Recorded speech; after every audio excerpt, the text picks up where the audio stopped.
When we first meet Rhiannon, she is very much a passenger in her own life. She is very overlooked, very invisible. She is kind of on reception in her workplace and wants to be more. The guy that she likes kind of ignores her.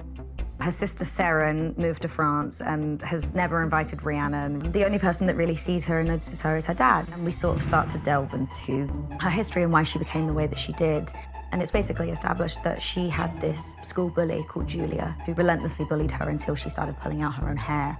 And I think as a result of that incredibly sad childhood trauma, she just never really took control of her life.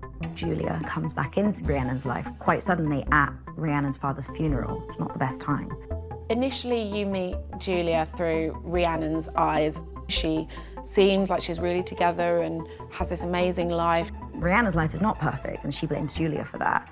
She feels this intense rage that comes out, and she starts killing people.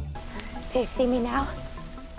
We've seen so many shows that have male serial killers in them, and with Sweetpea, we wanted to flip it so that it's the female who's in the position of power. When she meets AJ, he seems to be the first person in a really, really long time who actually sees her. Initially, she's not so keen on him.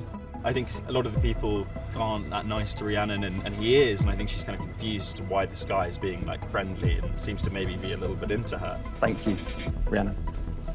Oh, that's fine. You can do with some teas, could you, Sweetpea? But as Rhiannon starts killing people, she starts to feel more powerful and be more comfortable with herself. And I think that that power she starts to exude is really attractive. Jon Pointing and Calam Lynch were amazing as the dual love interests to Rhiannon. With Craig, it's a bit more of like, she's just had a crush on him forever. Starts noticing her as, as she changes. 1 minute he doesn't know she exists, then he's really into her. And with AJ, it's like they're mates before anything else. Over the course of the show, things kind of come to a head one way or another.